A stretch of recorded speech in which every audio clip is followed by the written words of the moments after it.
Hello, welcome class. So today I have visited your discussion one that is about, okay, so I am unlocked. So this discussion one module one, that is two-dimensional array, about two-dimensional array.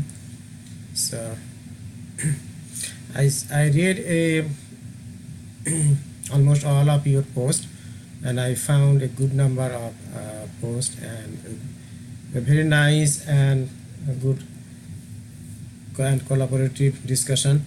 Yeah, please, everybody, please keep going, discussing about a topic, and everybody, please read each other's post, and please give feedback and give some input and some encouragement. So, and especially if you need my help, so please let me know, and at any time you can email me, or you can, I also gave you my cell phone number. You can call me or you can text me, or especially actually I added all of you in a Microsoft Teams channel, so you can text me and message me over there. And let us go back to the course content. So if you click on the course content, so you will see that I have added here on the left panel, I have added lecture videos.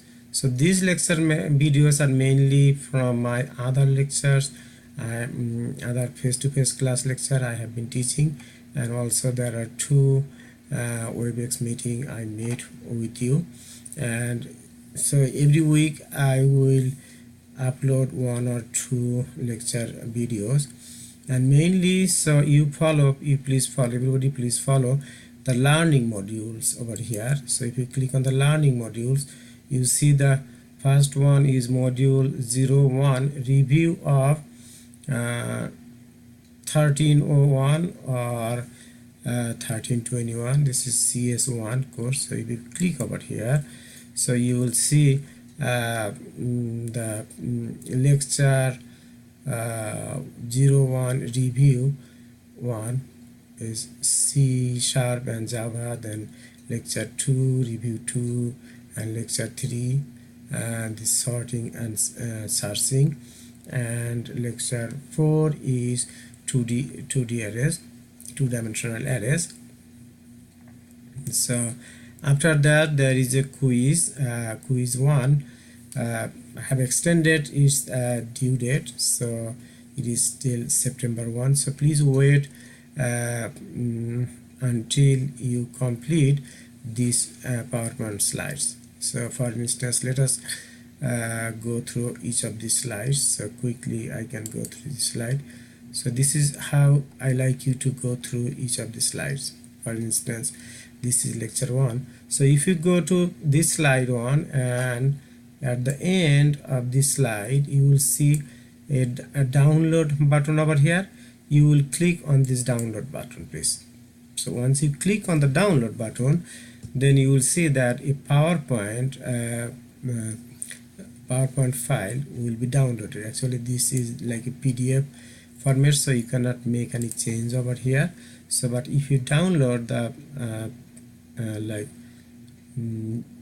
PowerPoint file, then you will be added.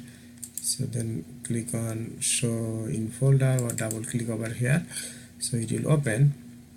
So then once you open it, okay, I'm sorry, so once you open it, then you will be able to edit it or add something more here. So I have actually added all of my PowerPoints. Let me see if I can get those.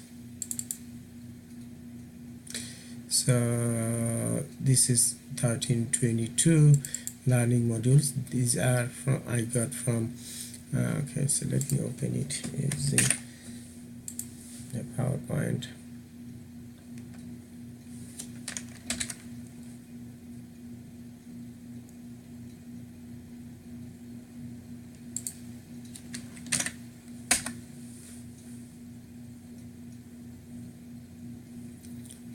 Okay, so review 1, lecture 1.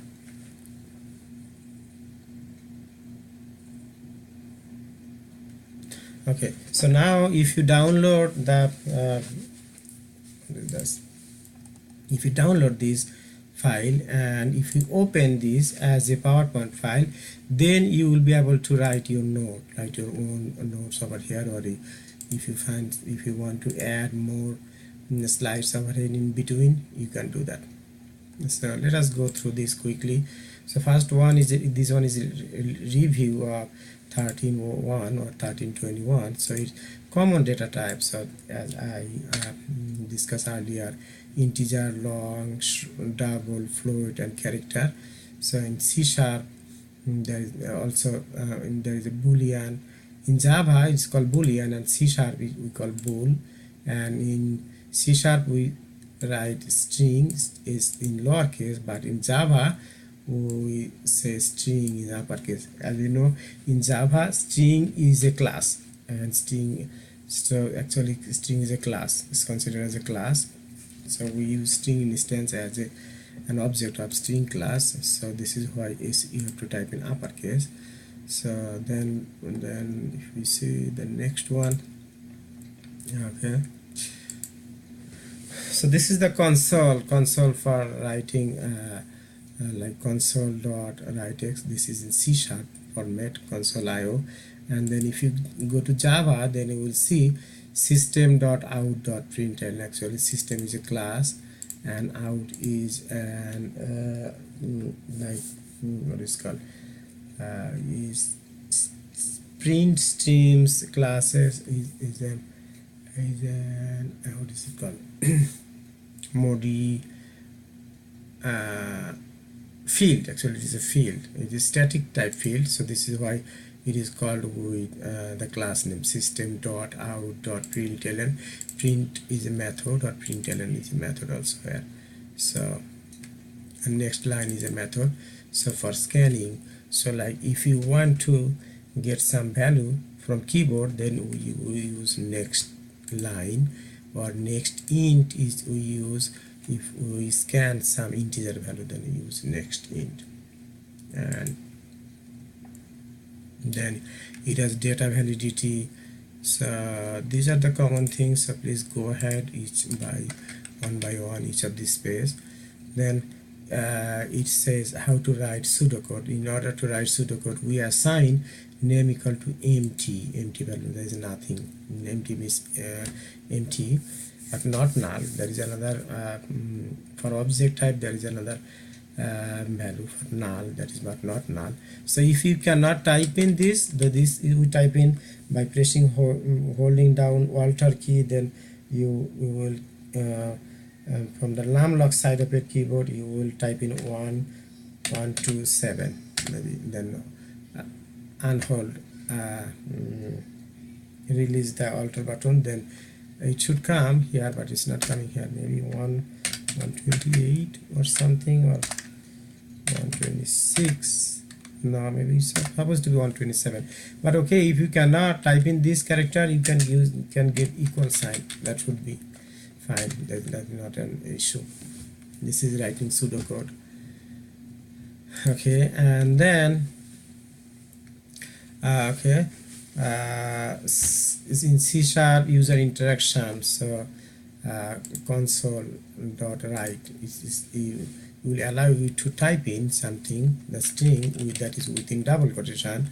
So this is the strings are represented in double quotation.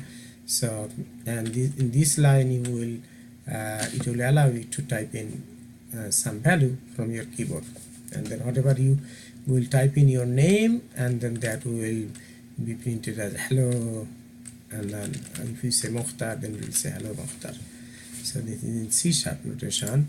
So if you go back in Java notation, user interaction is means when you want to enter some values using keyboard, then it's called user interaction. Okay, and then it has pseudocode if statement. So as I mentioned, if you have to type in all uppercase, else if in uppercase, and then end if in one word. Okay, and else, and then print is all capital. Okay, so after if you are putting a condition over here, and after else if you are putting another or different condition. So if this condition is met, then this line will be printed, and if this condition does not meet, then it will check if whether this condition is meeting. If this condition is satisfied, then it will print this line will be executed. And if neither of these condition satisfied, then else block will be executed. Okay, so it is similar. This is the pseudocode, and this is corresponding code in C#, and this is corresponding code in Java. So after next, then we have used curly bracket. We use curly bracket here in order to assign a block. If you have a block of single line, then using a curly bracket is an optional. But you have multiple lines, then you should use curly bracket. But we use curly bracket, but a single line using a curly bracket is not mandatory, but it's optional. You can type, still you can use curly bracket here or there. For else block, similarly, you can use curly bracket.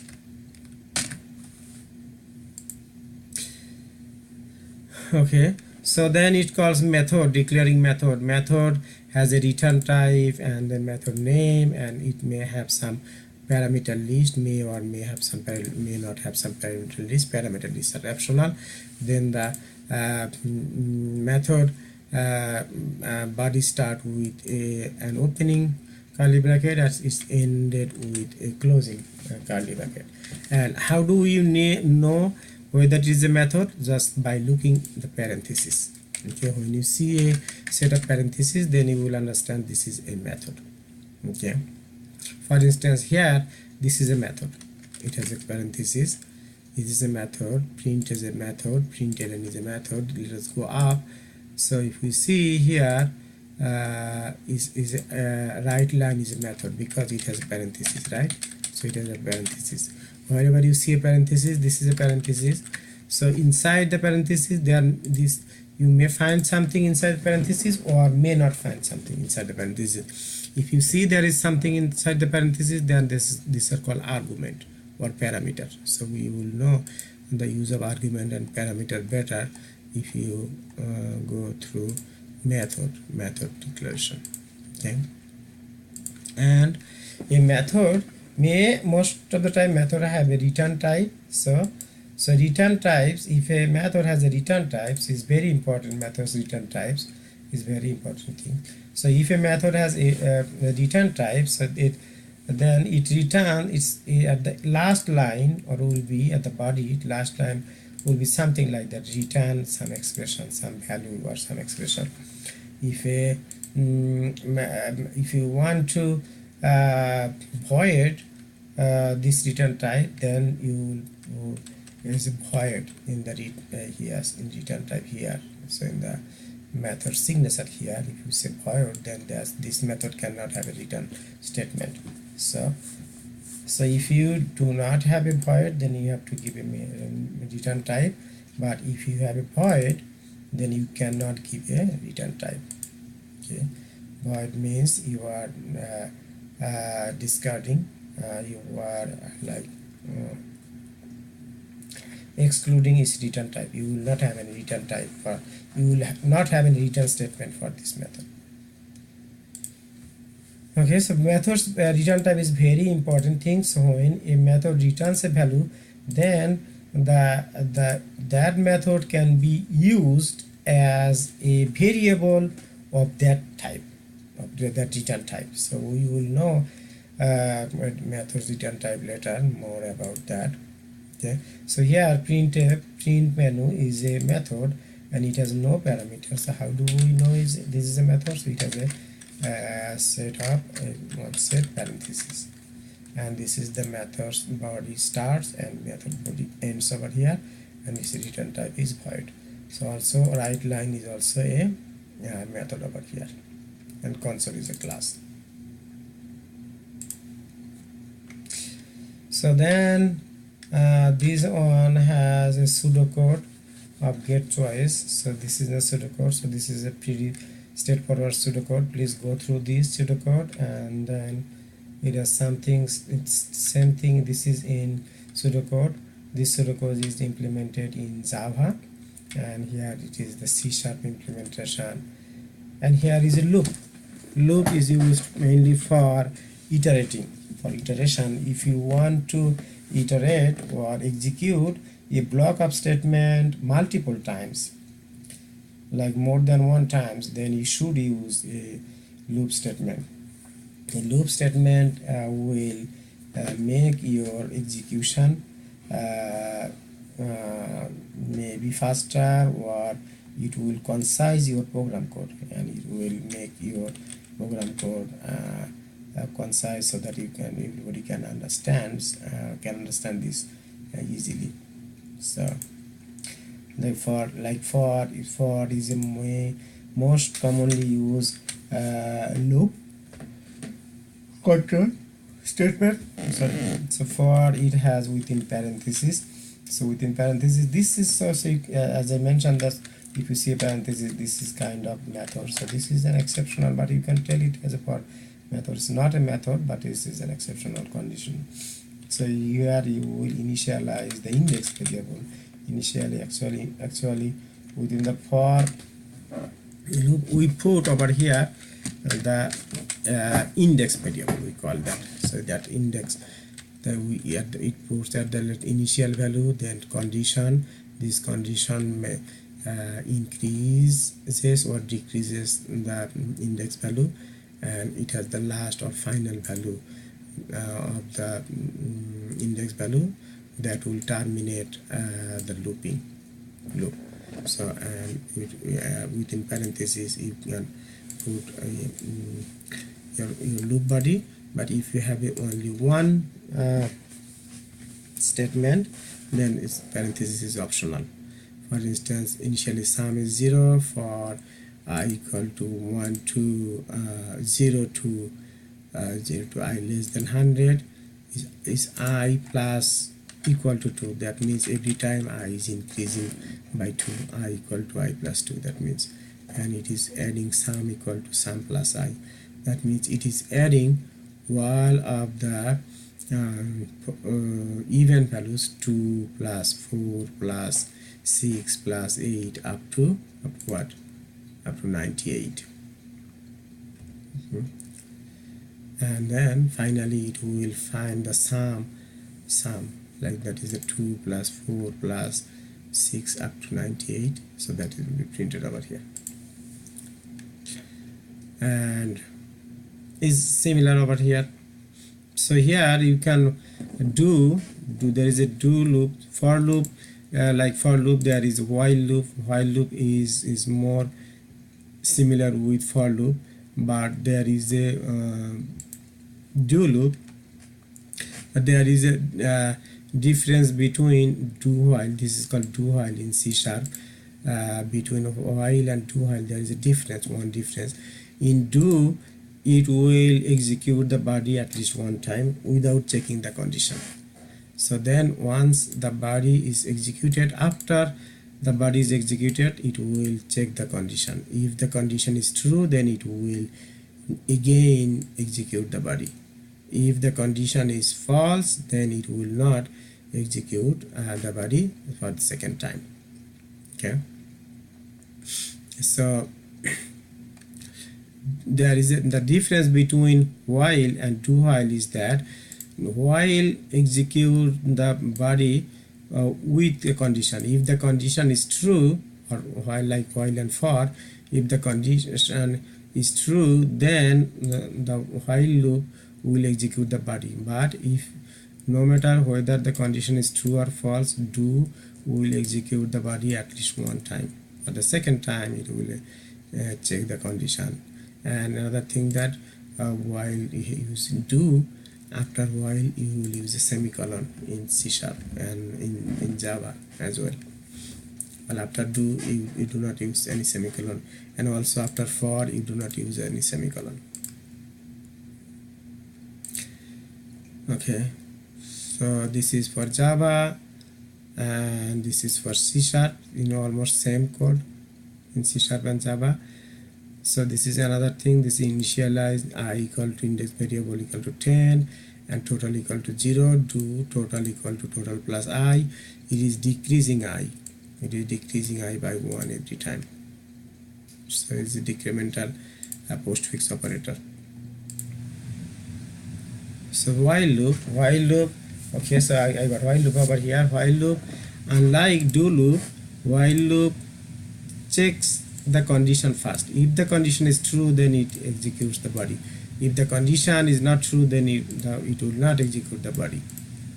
Okay, so but do while loop, it will execute the body at least one time, and if the condition is true, then it will execute the body for the second time or next time.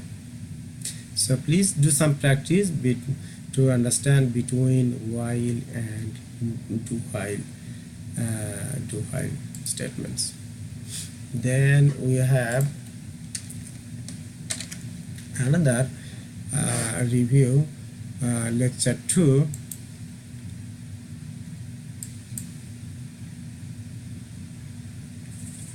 So in lecture 2 it discusses about classes and array. So almost you have known this. So class is a data type or a template or object, and if a class has a class has some variables and some methods to execute or to operate on those variables.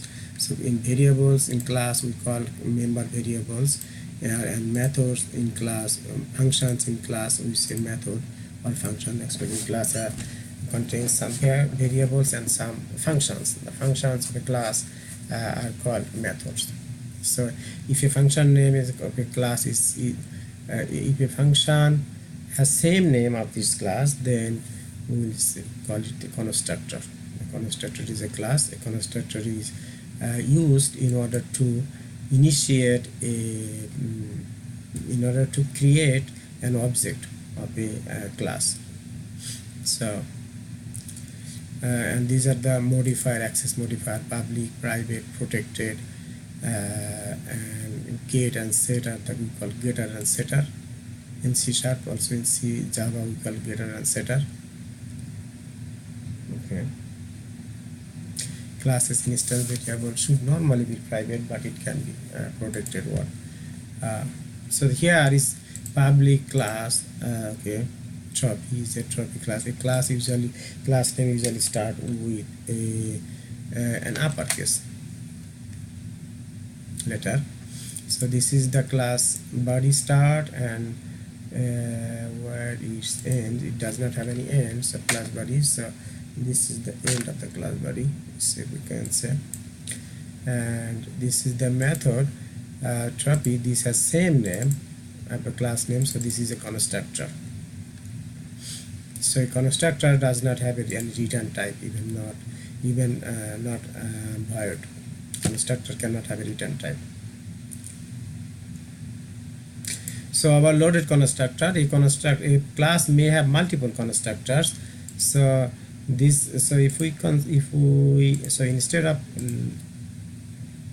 closing this class over here, so if we do this way, let me do this way. Let me do this way.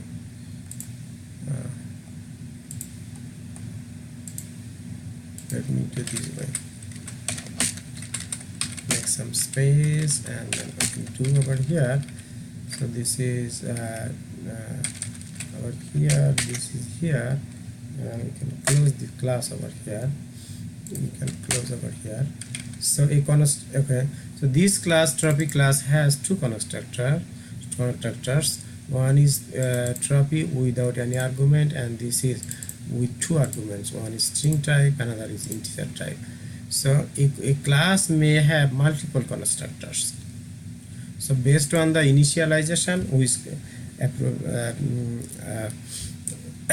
when we initialize an object while creating an object using new operator. So whatever constructor we use, that constructor will be called. Okay, so this name is name, and this integer actually you will initially, if you do not give an integer value over here, point value, then it will take 10. Otherwise, if you assign 10 any other value, then it will get that value.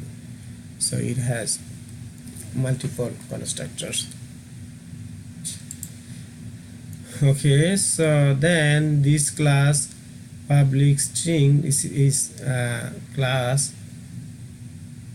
okay, name, get name. Okay, this in C# is getter and setter method. This setter and getter method. So you may hear about this setter and getter method. We will use getter and setter method to initialize object's value. So please read something and do. See, this is override we have for method overloading. For polymorphism, we use overriding. So in Java, we use override annotation in Java. So mainly these two string method we override a lot. We will see that in programming. So then there is array. So that in this, so I saw that you have a good understanding of array. So you have also understanding of two-dimensional array. A two-dimensional array is an array of arrays.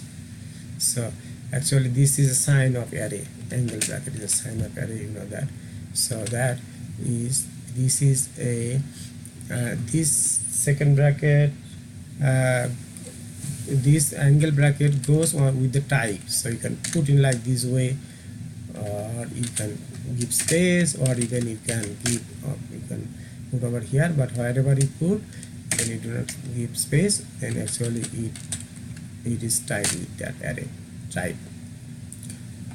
Okay, so it's a simple thing. So you can go ahead and then please review these steps, and then I think please do some practice of array operation. Like for instance, if you want to find the minimum value of an array, so this is a pseudocode, or pseudocode is C# type code. Maybe this is a pseudocode, and this is C# type code, and this is Java type code to finding the mean value of an array. And this one is the pseudocode of finding average value of an array. So you can write pseudocode over here in multiple ways. So please go ahead with this lecture videos, and then especially for these two slides. So then there are two other slides for us to review before we before you take quiz 1. I have extended quiz 1 to September 1. Actually, I like you to review this lecture 1, lecture 2, and lecture 3 and lecture 4, these tools as well, these slides, before you take quiz 1. And please let me know if you need any help, or if you need further assistance. Thank you so much. You have a good night.